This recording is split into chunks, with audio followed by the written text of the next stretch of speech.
2013an, urte hasieran, udaletxeak bultzatuta edo euskararen inguruan genbiltzan hainbat jende elkartu inginen, ezta? Ikastetxetako ordezkari, euskaltzale eta eragile desberdinak.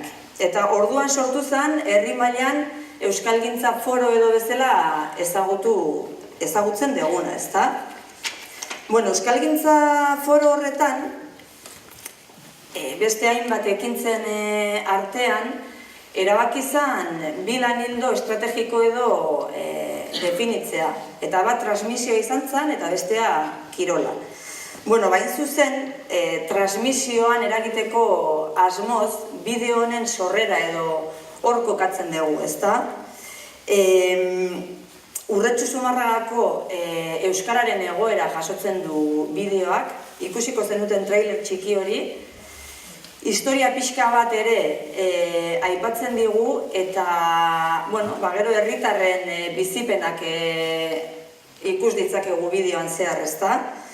Baina, gure asmoa zen, bideo hau motivaziorako edo aldaketarako motivazio iturri izatea, ezta? Gutako bakoitzak euskara gehiago erabiltzeko txip aldaketa horretarako pauso bat emango zuen zerbait egitea nahi genuen, ezta? Badakigu jakin hala ere bideo batek ez dula txip aldaketa hori berehalakoan ekartzen. Baina gaur bezalako mahai-inguruek eta hausnartzeak, gure ustez lortu beharko lukete behintzat. Bideo kontuetan guk behintzat, edo nik behintzat ez daukete esperientzia handirik. Eta horretarako Kikerekin jarri ginen harremanetan, Kike Amonarrizekin, eta laguntza eskatu genion Kikeri bideo hori grabatzeko edo behintzat egiteko. Esan behar dut Kikek hasiera-hasieratik eskuzabalek hartu gaituela, eta, lagundu digu gauza askotan, ezta? Esaterako, egoera deserosotan eta nervioak baretzen ere, eta lasai egoten, eta, umore puntu batekin egoera hau bizitzen, ezta? Orduan, lore hauek bota ondoren, Kike, gonbidatu nahi zaitute igotzera. Urretxu eta Zumarragara etorri zeinan, zer aurkitu zenuen hemen, zer daukazu kontatzeko, labur-labur? Labur-labur esango dut, deitxo ziatenian, olatzek eta Jesus Mari lehenengo gauza esan nuen, Jontxo. Nahi dugu, pixat, telua enberba moguko programa bat, hemen Urretxu Zumarraga, eta esan nuen, ondo. Eskaerak esan nuen, Jontxo, ondo hasi gara. Ez dugu egin nahi gauza bat, txapata, guazen gauza alai bat egitera, ez? Eta orduan gaitxikenekoek etorri zen, aritz atxekin, aritz atxekabe, eta Alex, ez, irura.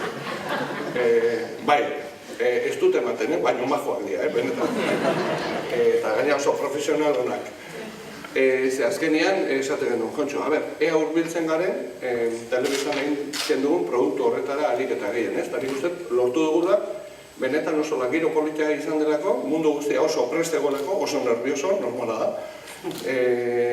Eta, laguntza jaso dugulako, bai udaletxeetatik, kontuz. Hori ere ikasi dut, kontuz. Urretxu 37,43, uneko, eta Zumarraga uneko 37, ez da, hor badia numero bat, ondo. Eta gero, nire ustez izan da, jarrera, eta importante da, eta horrela, hainbeste jende ikustea ere, nik uste erantzuten diola jarrera bati, ez? Eta da, ilusioa, gogua. Nik etxean bizi izan dut, nire etxonamonak erdaldunak ziren, ez egiten euskararik. Eta nik beti esaten dut, nire amak euskara ikasi zuen frankismo bete-betian. Guraso erdaldunak, eskola erdalduna, baina erdaldunak izan arren, bazuten kezka bat, eta zan bere seme alabak, ingurun euskaldun batean bizi ziela, eta lortu behar zuten euskara zitzaitea eta normala egitea. Eta haiek ikasi zuten baldintza oso txarretan, baina zer bultzatu zituen. Inguruan euskara zaiten zutela, eta gogo hori, ilusio hori egiteko. Eta nire uste hori importantea dela. Eta nire uste Urretxu Zumarragan, eta hori bizitu izan dut, gero eta muga txikiagoa da, nik uste dagoen muga hori gero eta txikiagoa da, gero eta bateratuago zaudete, hala ikusten zaitu zen behintzat, jatorri diferenteak daude, izakera diferenteak dira, eta justu nik uste politena hori dela. Elkar hartuta, bakoitzak bereari eutxez, bakoitzak berea gordeta, pentsatzen dut hemen euskaldun berri asko zaudetela, batzuk, ya lo estoy entendiendo, pero no todo, batzuk egizango zarete, batzuk, me cago en la leche, a ver si habla más despacio, bueno, horlako gauza, eta nik uste hor gaudela, eta hor egonda, bi jarrera daude. Bata da hori, silizioak, esatea, horrela ez goaz inora, eta bestea da, bakoitzak daukanetik, ematea, bakoitzak berea maitatuz, bestearen maitatzea, eta hurrengo belaunaldiari hori transmititzea. Nik uste hori dela erronka. Aurreko generazioak lan handia egin zuen eta egin dugu hurrengo belaunaldiak euskeraz ongi jakin dezaten, gure belaunaldian zenbat euskaldun bat, zenbat ordu euskaltegetan nori maindira handi hura batzuk dira, ezarri patxetan ja daude. Eta horrengo belaunaldia ja lortu behar dugu euskararekin bizitzea, euskaraz disfrutatzea, euskararekin gozatzea, agobi hori gabe. Eta ni uste hori jaso dela bideoan. Eta ni oso guztago ez behintzat hemen, eta tolosarra nahi zen, beti atenuantea da, Oso ondo. Bueno, Kike, gero ere eukiko dugu hitz egiteko aukera, eta ikusi dezuenez hau edia Kikek laburpentxo baten azaldu dizkigunak, orain bideoa ikusiko dugu, 30 minutu gutxi gora bera irauten duen bideoa da, eta norberak atera ditzala bere ondorioak. Bai? Gaurko protagonista nagusiak gure gurasoak izango dira, beraz, igo daitezela taula gainera, Iñigo Cantero, Idoia Luzuriaga, Eva Migueles, Ima Torres, Ruth Florencio eta Maria Jordana. Eta Kike ere, bai. Egingo duguna da, behaien euskararekiko harremana edo laburpentxo bat egingo dugu, bakoitzarena nik egingo dut, baina gero galdera batzuk luzatuko dizkiet. Eta, bueno, ikusten baldin badezue, zuen artean ere, parte hartu, lasaitasun osoz, eta Kike, zuk ikusi, zer esaten duten, bideoko gauza asko aipatuko dira segurunez, eta aurrera. Bueno, Iñigo Urretxun jaioa da, Zumarragan bizi da, Lasaien ikasi zuen, Lasaia ikastetxean, eta gaztelaniaz ikasi zuen. Gogoan dauka, hala ere, eta naiz eta bere ingurua oso erdalduna izan, gogoan dauka bere amak oso argi zeukala Iñigok euskara ikasi bertzula. Eta batzokira, garai hartan batzokira juten zan, hori, egunean 2 orduz edo, astean 3 egun. Astean 3 egun. Astean 3 egun euskara ikastera. Aita palentziarra du, baina ama euskalduna. Eta alare etxean beti erderaz egin duen. Lehen esan dut eta Iñigoren ama garbi zeukan, Iñigok euskaraz ikasi egin behar zuela, ezta? Iñigoren emaztea euskalduna da. Baina berak esaten du bere emaztearekin ezin duela euskaraz egin. Ez da kuadrillako zenbaitekin ere. 11 eta 8 urteko 2 seme dauzka, eta esaten du, hau berak hitzez esan da, erdi eta erdi egiten duela gutxi gora bera. Erdi euskaraz eta erdi gaztelaniaz. Bueno, Iñigo alare konbentzituta dago, bere semeek behintzat euskara jasoko dutela. Eskolatik bada ere jasoko dutela eta ezagutuko dutela. Eta berak ez zuela aukera hori euki, ez da orduan aurrera pauso bat ere ikusten du. Baina hemen dago oain gakoa. Oain 5 urte mintza praktikan hasi zen. Mintza taldetan parte hartzen. Eta zerk eraman zuen horra, ez dakit gaur hemen dago, baina Sebas Iturriozek behin da berriz esaten zion, Iñigo, hasien behar dezu, mintza praktikan hasi behar dezu, eta animatu intzan. Oin 5 urte eman zuen pauso hori, eta esaten du, horri esker gaur egun behintzat baditula 20-30 bat pertsona kalean euskaraz egiteko gai dienak edo berekin, ezta? Orokorrean pozik dago, eta berak esaten duna da, lotxa behintzat kendu egin duela. Orduan, Inigo, zuri galderatxo bat egingo dizut orain. Zein izan zen, oain 5 urte, txip hori aldatzeko arrazoi nagusia?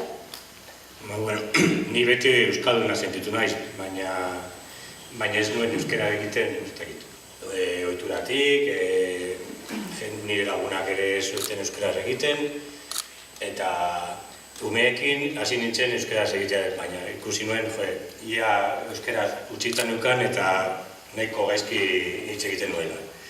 Eta nire buruari esan nuen, berrepiztu behar dut euskaraz eta hitz egin behar dut kalean edo eta hasi nintzen mintza praktikan eta gero lotxa pizka kendu nuen eta jende gehiagokin hasi nintzen euskaraz egiten.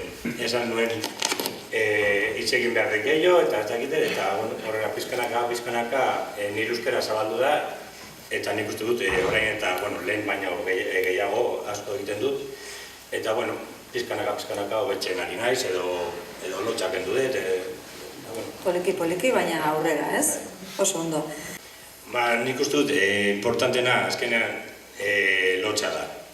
Zuk daukazu lotxa, azkenean euskarak ondo dakitenek ondo egiten dute. Eta zuk pizkat batzutan, euskara indio pizkat egiten duzuna. Eta beraiekin artean hitz egitea egiten duzu, ondo egiten ari naiz, ez du niri farrez egingo edo ez horrela, baina azkenean, igual, gaizki esaterako, ez dut ezer esango, eta gaztelaniaz botako dut, eta gaztelaniaz nahi dudan esaten dut. Nik uste dut, errezagoa zer da, eta azkenean, nire buruari, euskaraz egin behar dut, eta orain, jende pilakin euskaraz egiten dut, beste batzukin erderaz, baina lehen orain dela 10 urte horra, ez nuen inoiz euskaraz egiten. Eta orain bai, jende batzukin bai, eta gero mintza praktikan eta jende batzukin beti euskaraz egiten dut. Dago, orain daukat igual jende batzuk euskaraz beti egiten dut, beste batzukin beti erderaz, batzukin ia erdia edo ez dakiz zer momentuan edo ez dakiz, baina badago jende pila bat, orain beti euskaraz egiten dut, beraekin egitean, beti euskaraz, niri ateratzen zait euskaraz egitea. Oso ondo.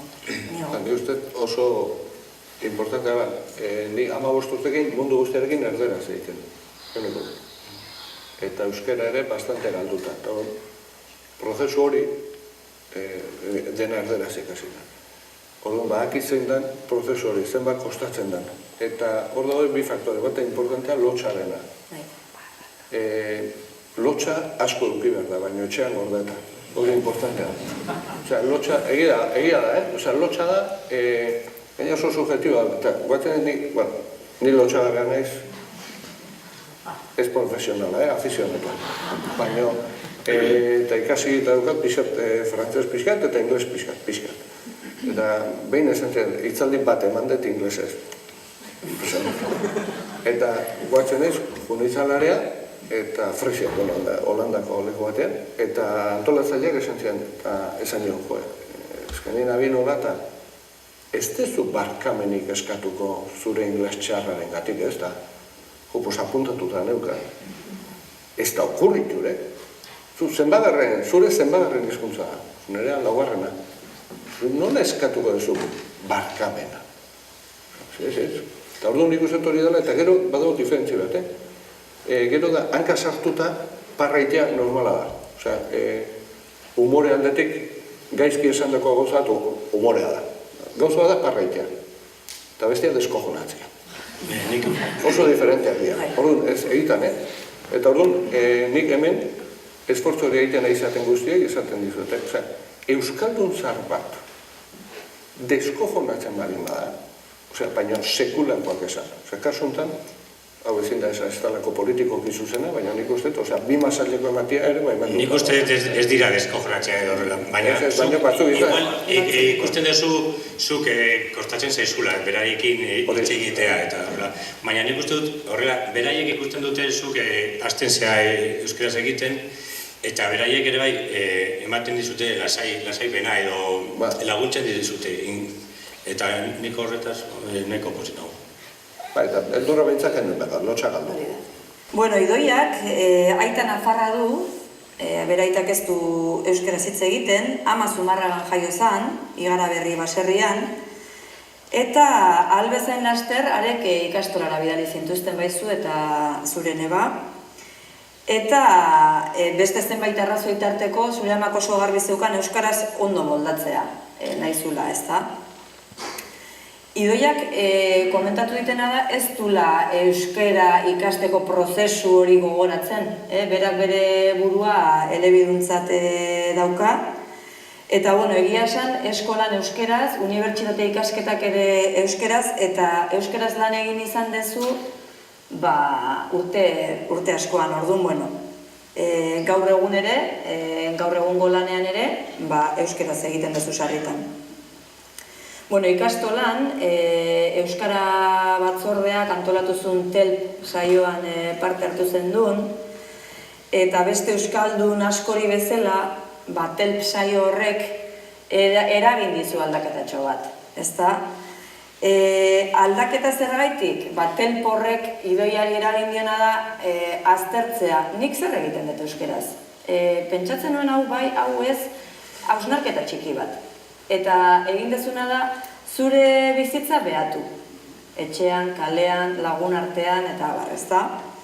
Bueno, Idoiak esaten duna da, egia dala, ezta, batzutan jotzen degula gaztelaniara, inkoherentziak danok dauzkagula, baina bere bizitzan euskarak alare leku handia dula.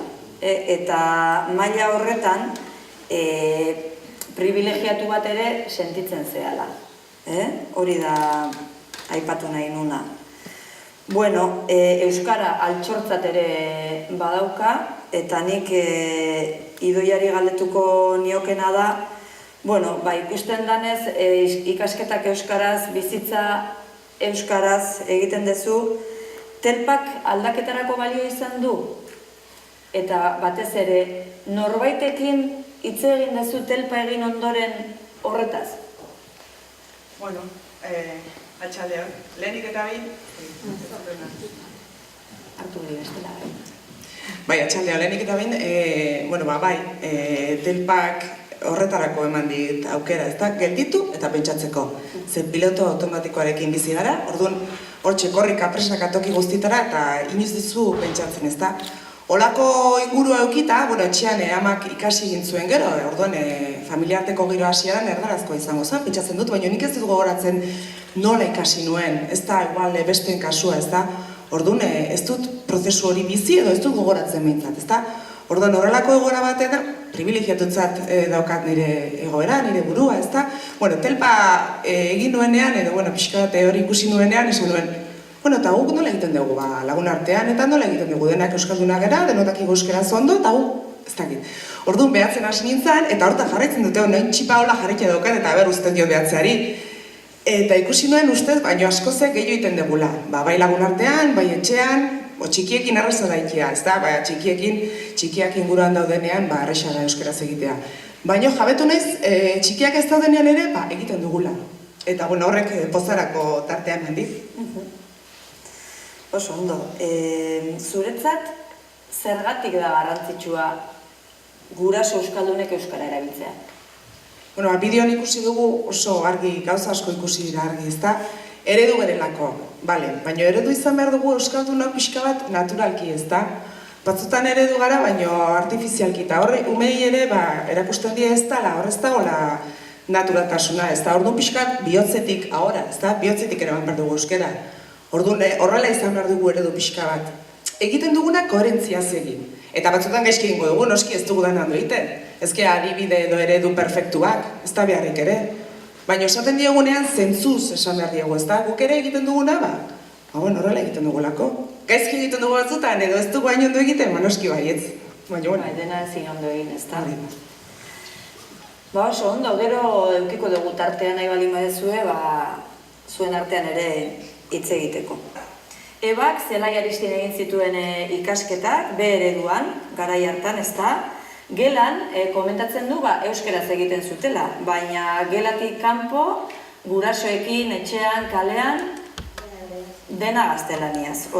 Alde batera utzi zenuen euskara, eta orain 6 urte, zure alaba zaharrena jaio zanean, berriz ere berreskuratu egin dezu. Bueno, Ebak nik uste oso argi daukela umentzako zer nahi duen. Eta da, berak euskara ikaste prozesu honetan pasatu duena, bere alabek behintzat ez bizitzea. Eta horrekin batera oso argi dauka bere alabek bi hizkuntzak menderatu beharko lituzketela eta bi hizkuntzak maitatu beharko lituzketela ere bai, ezta? Baina berak dio eskolan ikasten duten euskararekin ez dela nahikoa. Erabili egin behar dela, hori dela gakoa, ezta? Orduan, bueno, beste arazotxo bat ere badauka, etxean, saiatzen da, baina, senarrak ez daki, bueno, hor oso zaila egiten zaio erabiltzea. Eta oso garrantzitsua da beretzat, bere alabek, ikustea bere amak, ze ahalegin egiten duen euskaraz egiteko. Eba? Bueno, Eba, zuri lehenengo galderatxo bat, okurritzen zait. Euskaldunak zein hizkuntzatan hurbiltzen zaizkizu zuri? Normalean erderaz. Bueno, lehen, orain ja gero eta gehiago euskeraz. Zakit igual, ni orain ja hauz sartzen naiz euskerak lehenengo hitzaz egitea, eta orduan gero eta gehiago euskeraz egiten didate. Baina lehen beti erderaz. Eta nola nahiko zenuke? Nire gustatzuko litzaiake euskeraz egitea, nire laguntzen dit hori. Oso ondo. Guretzako nik uste mezu importante badala, ez da ikusten dugunen norbait ez dala ondo moldatzen edo gaztelaniara joko dut, eroso goen modalako behar. Baina mesede egiten digute, euskeraz egiten bat digute. Oso ondo. Ez dakit, norbaitek zerbait komentatu nahi baldin badu, aurrera, Eba, eskolako foroan parte hartzen duzu, ia sarreratik, hasieratik. 3 urte horrela magu bai. 3 urte. Konta iguzu, zer nolako esperientzia izan da, zer nolako bizipenak izan dituzun? Esperientzia oso aberazgarria izan da, eta elkartzen geha hilean behin, eta niri asko balio izan dit, zeren okuten naizenean kargatzen ditut pilak, eta gitarrekin ateratzen naiz beti. Oso giro ona daukagu, eta bakoitzak bere esperientzia kontatzen ditu, eta... Ez dut esan, baina euskara foroa zari naiz, Bueno, zenbatero biltzen zeaten... Hilean behin, eta zenbat talde edo... 2 talde daude, 2 foro daude. 2 talde daude. Imak gogoan dauka, bera 6-7 mailan zegoenean, Lasai eta Aztegi ikastola batu intziala, eta orduan eukizen duen eskolan euskararekin lehenengo harremana, ezta? Esan deten bezala, guraso erdaldunak ditu, eta ez hori bakarrik, ingurua ere erdalduna. Eta gaur egun Zumarragan bizizea, ezta? Bueno, ondorengo ikasketak ere, ikastola utzi eta ondorengo ikasketak Donostian egin zenitun, eta hauek ere gaztelaniaz. Orduan hemen ere, errepikatzen den beste gauzatako bada, aurrak etorri zirenean, Euskaltegian emantzen dula izena. Euskaltegian transmisio programa lehen ere bideoan ikusi dugu. Eta Imak beak, komentatzen zegoen lehengon, pena ematen ziola, umeak euskara ikasten egon eta berak ez jakitea. Euskaraz, pizka dakit, pizka hitz egiteko, eta bueno, nire etxean, nire senarra ez dakit, ni pizka, eta bueno, uste dut ez da nahikoa. Nire umeak, bai badakit euskaraz, denak egin du euskaraz, baina bere hitza, bere hiztegia, bere vokabulario ez da handia. Azkenean, nola da, la comprensión lectora, euskeraz da pizka basuagoa. Notatzen da, gaztelaniaz da euskeraz. A ber, ondo badakit, baina ez dauka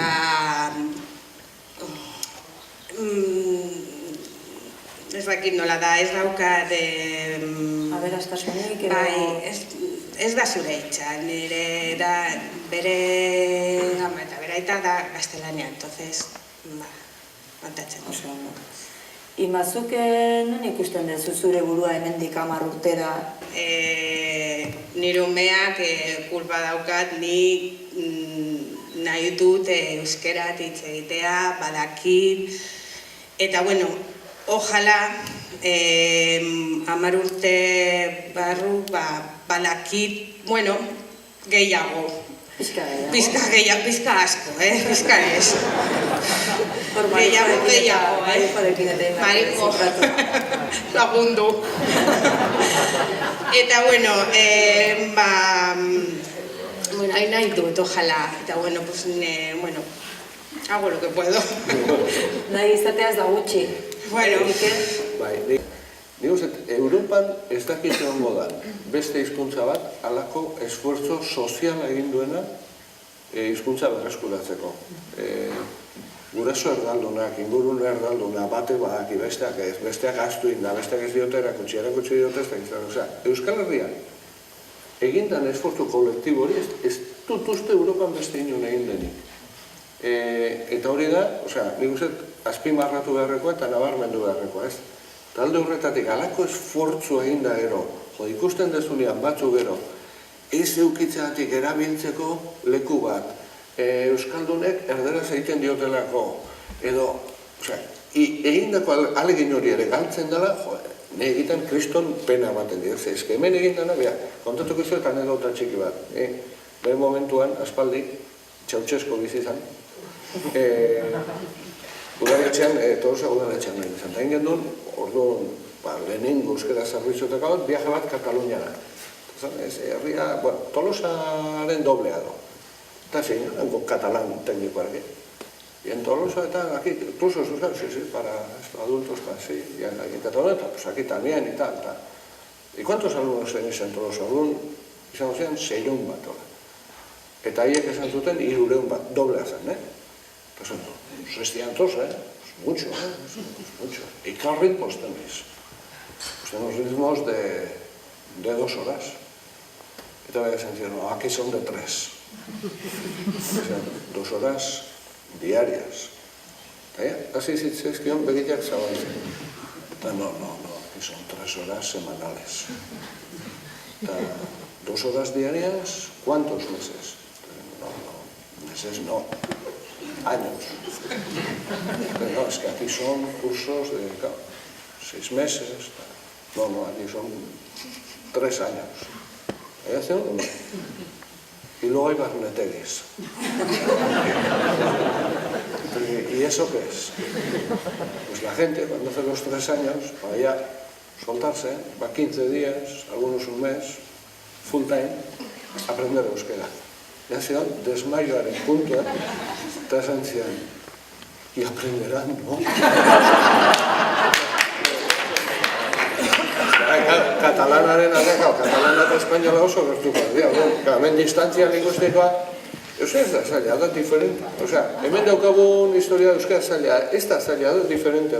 Euskeratik edo orderatik alemana ikastea, gutxi horara berdintxua da. Rusa ikastea, gutxi horara berdintxua. Txinoa ikastea, gutxi horara. Ez da intzaila frantzesa. Castellanoaren oso antzekoa delako. Horrekin esan nahi nuen, ze esfuerzo kolektibo ikeragarria. Egiten ari garen hemen, ez da, nik uste hori nabarmendu behar dela, eskertu behar dela, eta ulertu behar dela jende batek ere momentu batean desertatzea. Osea, ulertu behar da hori ere. Zer da, 8 ordu lanian, umeak, euskera ikasten, kauela letxe. Hori ulergarria dela. Alde horretatik apoio guztiak, Euskaldunen aldetik besteak, eta gero hori lagundu, animatu. Hori da, uste importante. Oso ondo.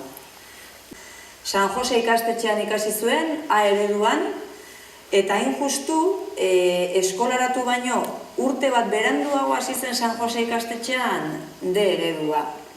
Eta Rutek kontatzen zigun, baina justu berak A ereduan ikasi eta bere bi aizpek D ereduan ikasi zutela. Ia, ez da, eta gurasoak hortxe egon zidala. Matrikulatuko dugu aurten edo datorren urtean, eta bueno, azkenean zure adineko umeekin egin zenun matrikulazioa, ezta?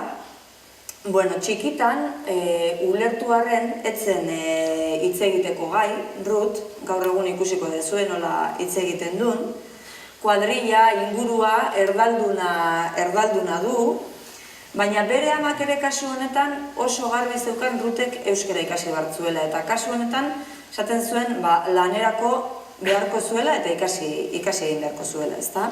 Orduan amak normalean udan euskaltegian apuntatzen zuen, beste guztiak oporretan jolasen zebiltzanen, batzutan, osaietan, bai. euskaltegian, oso ondo. Gerora beti bili da euskaltegian, beste hainbat euskaldun bezala, eta gaur egun ospitalean lan egiten du, eta bueno, esan dezake bigarren hizkuntza eskakizun atera eta daukela, eta gainera ospitalean erabiltzen duela. Bueno, saiatzen naiz. Saiatzen zea. Oso ondo. Bueno, aurrak, umeak ikastolara eramaten ditu Ruthek, eta Ruthentzako txip aldaketa hori egiteko oso importantea izan da ikastolan euskal giroa topatu dula. Hori esaten du berak. Euskal giro hori topatzean Ruthi gertatu zaiona da, bueno, nik ez dut nahi giro honetatik kanpo geratu eta euskara erabiltzen hasi behar dut gurasoekin, irakasleekin eta umeekin eta lagunekin, ezta? Zure ustez integraziorako tresna ere izan da euskara kasu honetan, ezta? Ruth hasi zan, ikastolan hasi zanean ja, euskara erabiltzen hasi zan, eta gerora alaba baten gelako ordezkari izatea tokatu zaio. Eta gainera, erabaki zuen bere komunikazio hizkuntza euskara izango zela. Eta orduan pasatu zen, askotan pasatzen zaiguna, ezta? Ostra, Ruthek, euskaraz badaki? Nik euskaraz ekinik ere ez nekin, ezta? Orduan, guraso asko harrituta geratu zian Ruthekin. Euskara batzordean parte hartzen du, esaten du euskaldun berri baten ikuspegia edo emateko, ondo etortzen zaiola. Zure alaben ikastetxean gelako guraso ordezkari izatea tokatu zitzaizunean, zailtasun, gurasoekiko harremanak euskeraz egitea erabaki zenuen. Zer nolako bizipena izan duzu? Bueno, guraso ordezkaria izan baino lehen, ja erabaki nuen euskeraz erabiltzea.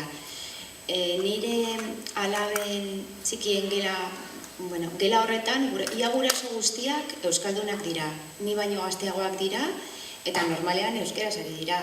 Eta nik ez nuen nahi, ara jutea eta jendea erderara pasatzea. Nik nahi nuen, haiek dare euskeraz hitz egiten eta nik ere sartzea eta jarraitzea. Orduan, jendea ezekien nekiela, eta hasi nintzen esaten, ez aldatu, ni dala ulertzen dut, igual ez dut hitz egingo, baino dena ulertzen dut. Bai, hitz egiten duzu, nahiko ondo.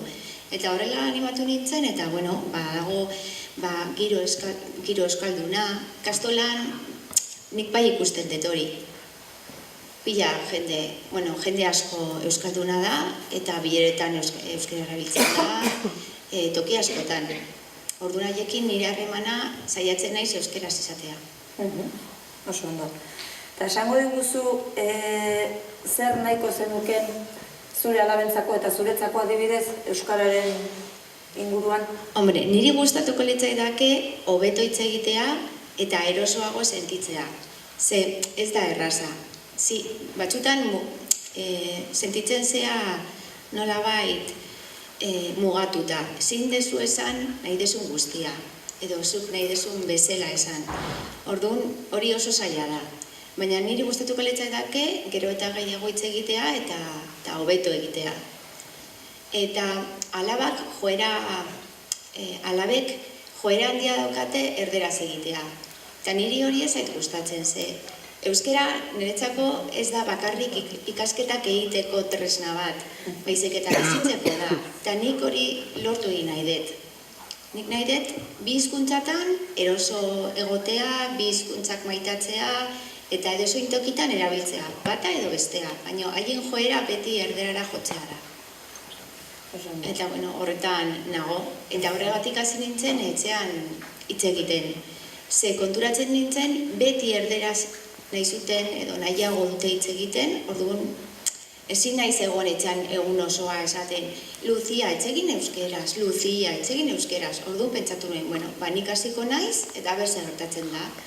Eta, bueno, ja emaitzak ikusten ari naiz. Nik gero eta gehiago hitz egiten dut, jendeak gero eta gehiago hitz egiten du nerekin, eta alabak ere gero eta gehiago hitz egiten dute. Bueno, Maria Lizarrakoa da. Berak kontatu zian bezala, han bazituen lagun euskaldunak, baina bera monjatara juntzan, monjatan ikasi zuen eta guztia gaztelaniaz egin zuen, orduan ez zuen Lizarrak behintzat euskararik ikasi. Dana dela beti begiratzen ziren bere lagun euskaldun horiei inbidia puntu batekin, ez da nik zergatik ez? Bueno, Urretxu Zumarragara etorri zenean, anekdota asko ditu, baina horietako bat zen, kuadrilla euskaldun batean hasi zen, Xabikin eta beste hainbat kiderekin, eta beti izan, nire hitz egin euskeraz mesedez, eta karga bat edo ez otedan izan bere kuadrillan, ez da hau badator Lizarratik, ez da ondo moldatzen eta gainera esaten digu euskeraz egiteko, ez da. Mariak lehengoan esan zidanen metafora bat jartzen du euskara zer den beretzako adierazteko, eta uste bileran esan zula, eta esan zuen, euskara niretzako ez da bik axota urdin bat, euskara da niretzako nire bizitza koloreztatzen duen rotulagailu kaxa bat.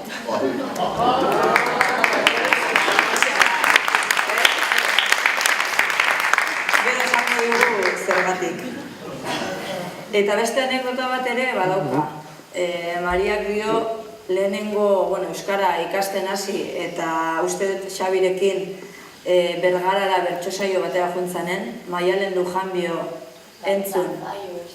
Eta amets, eta dena ulertu zenuenen, ikaragarri izan zela.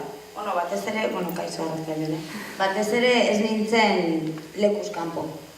Ni partaitzailea sentitu nuen eta sentitu gai nintzen, eta horrezagatik niretzako zen izugarria, Euskaldun zaharren artean, Euskaldun berri bat, Lizarrakoa gainera, eta partaitzailea sentitzea izugarria izan zen.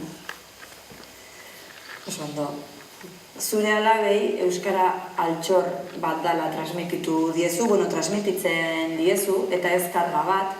Beti konparatzen dut, euskara diruarekin, ni uste dut euskaldun zaharrek aberatsa zarete, euskaldun zaharrek, eta igual aberatsa bezala, dirua edukitzen badezu, igual ez dut ez du garrantzia ematen diruari, eta bai adibidez loteria tokatzu zaiguna, bai ematen diogu importantzia edo garrantzia euskarari, eta niretzako ni loteria tokatu zait, eta oso harro nago diru honekin, eta erabili nahi dut, orduan zuek dirua daukasunez, zergatik ez dizu gastatzen diru hori, zergatik ez dizu erabiltzen euskara, eta hori.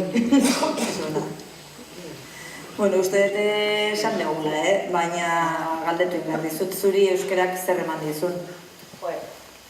Beste mundu bat.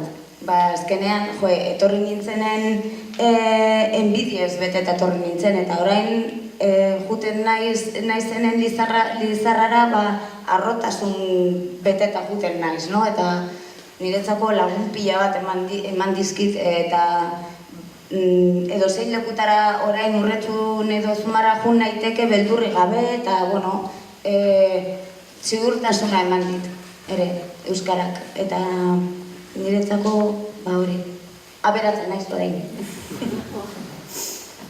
Ni ez da nahi dut, gustatuko litzaidake bizitza osoa euskaraz bizi, baina alde batetik hori, baina onartu behar dut, gaztelaniaz nire ama hizkuntza da.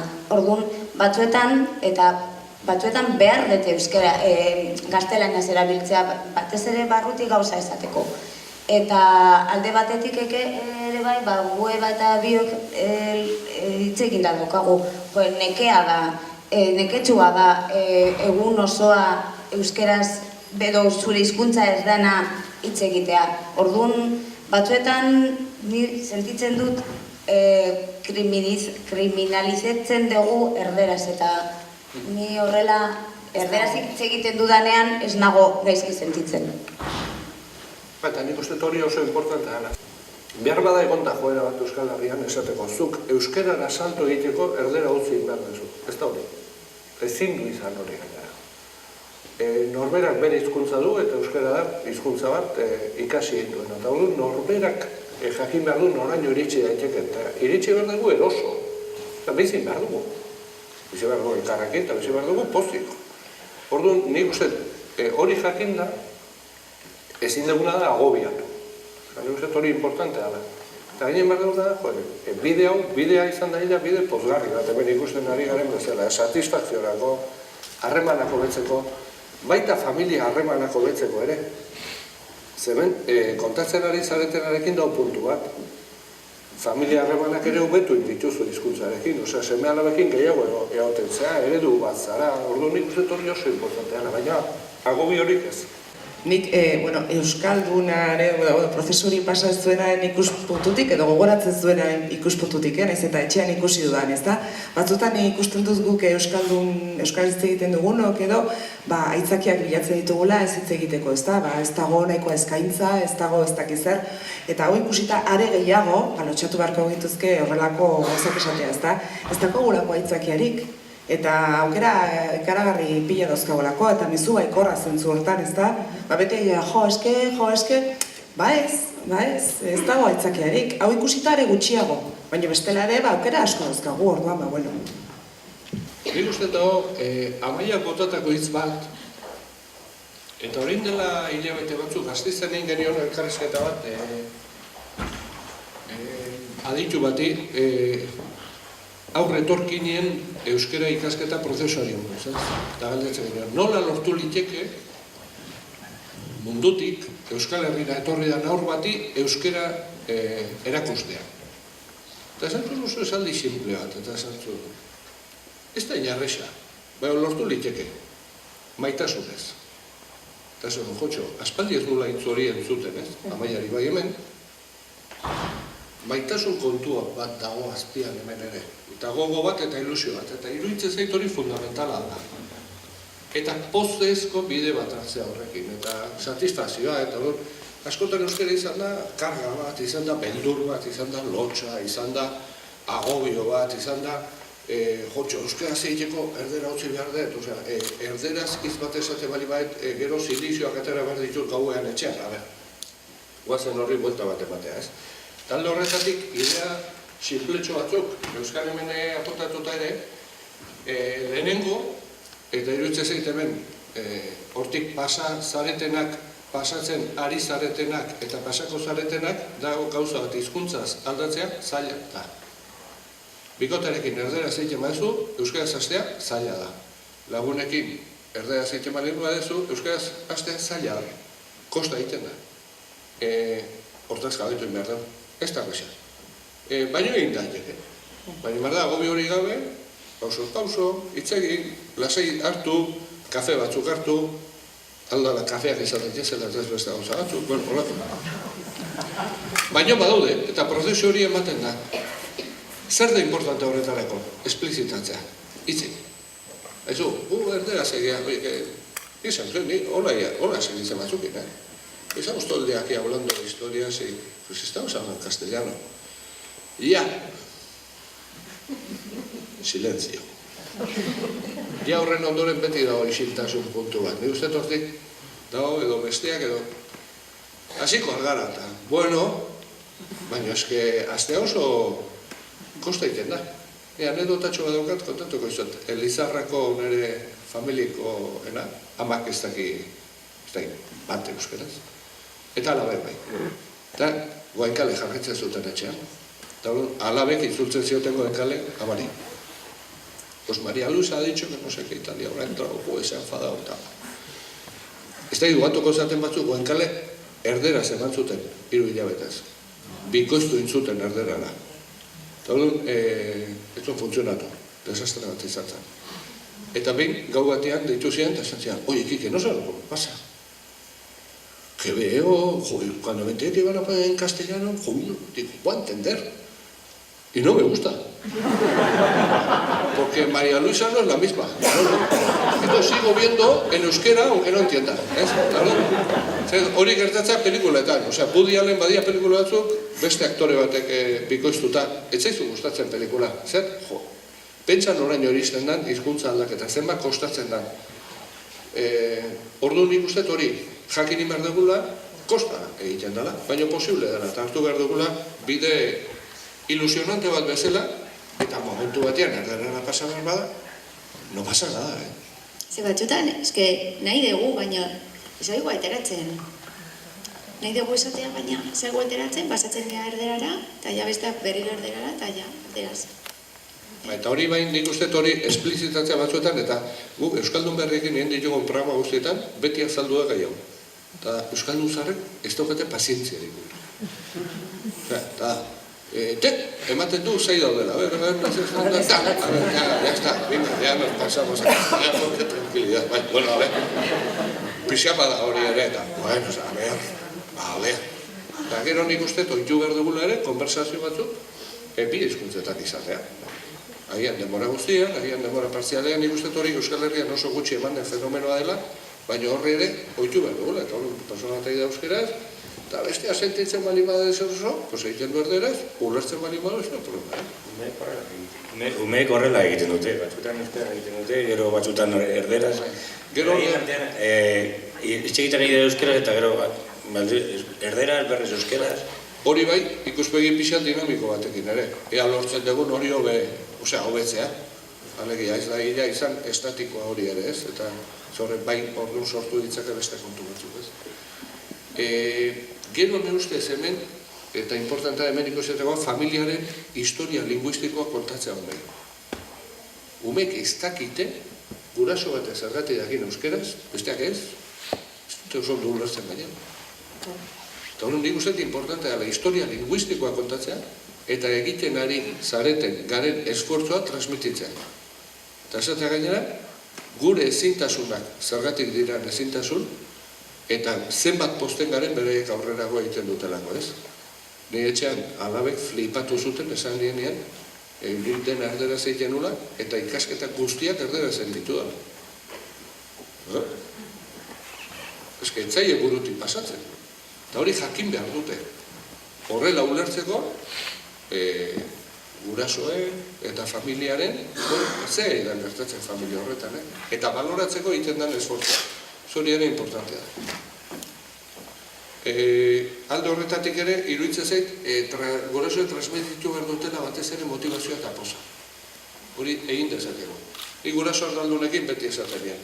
Pero es que si no sabemos euskera, ¿qué podemos hacer? Mira, esatean, nahiago dut, seme alaben ikasketaz arduratzen diren guraso ardaldunak eta egunero aideanak eta behiratzen dutenak eta animatu, irakasleen izena ere ez dakiten guraso euskaldunak baina.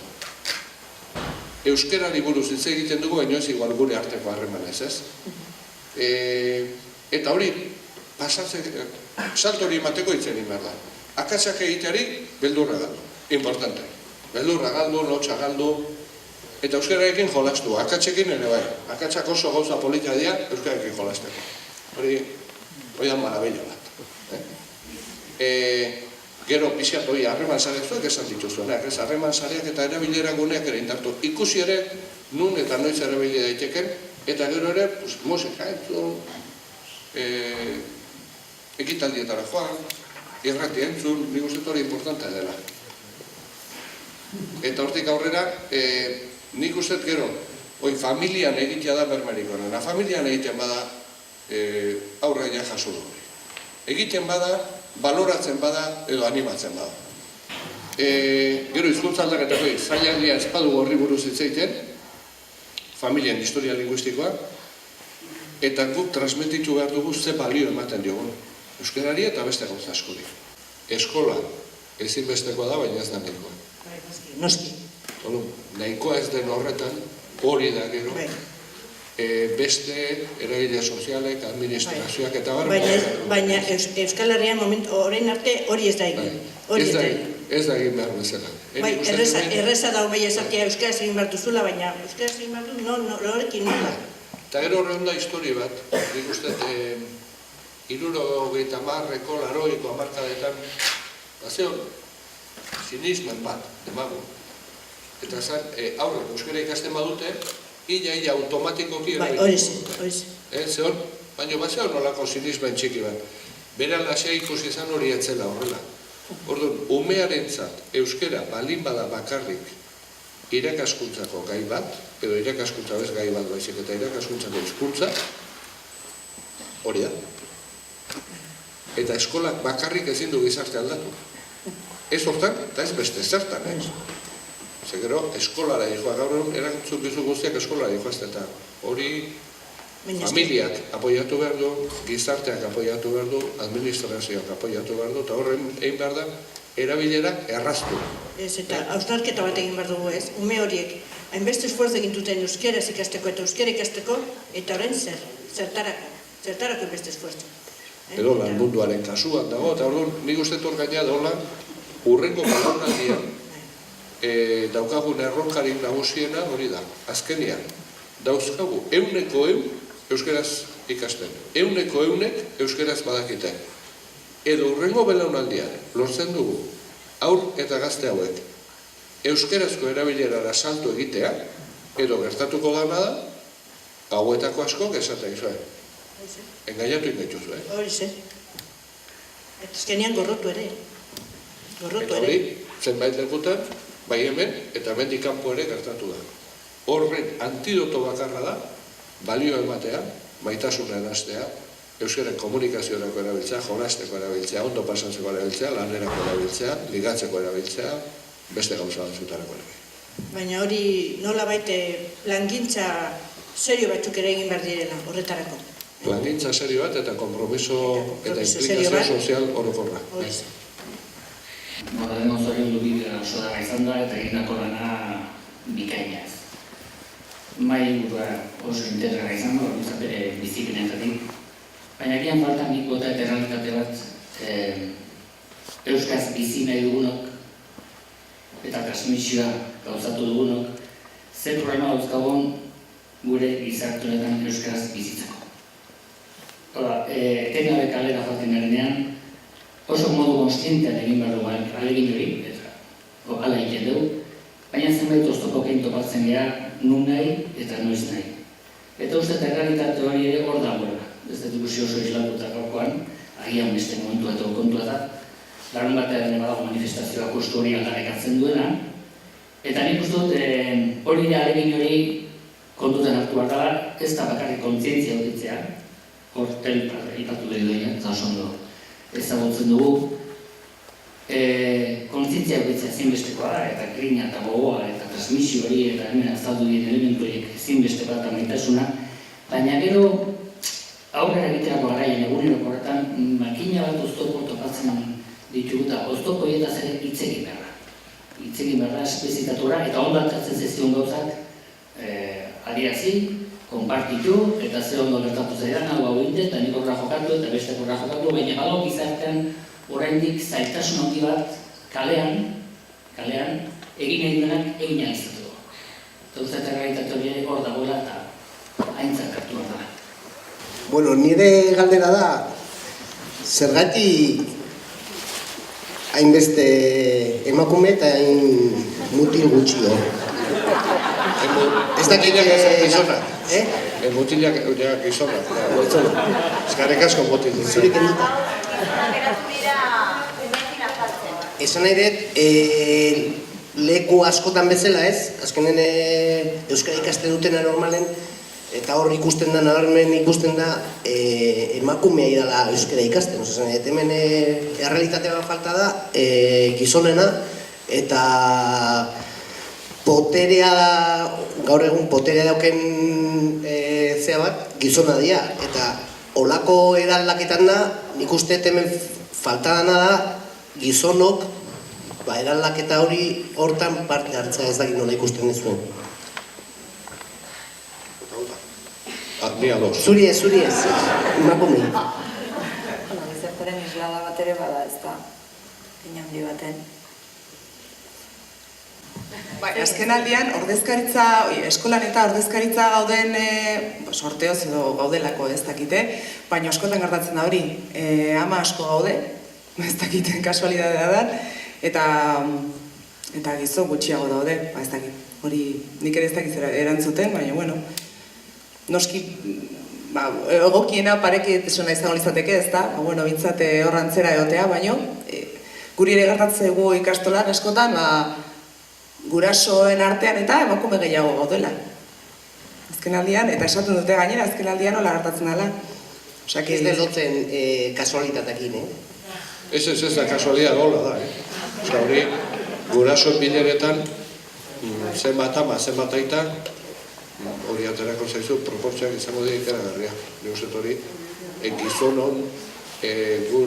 gizonon, gure aurren irakaskuntzarekiko daukagun utzikeriaren isla ere badela. Baina hola, genero bezala hartuta. Irakaskuntzako bilera eta joa, bestea, zenbat ordezkari. Gutxi hau. Baina hori ala da, ez da kasualia da.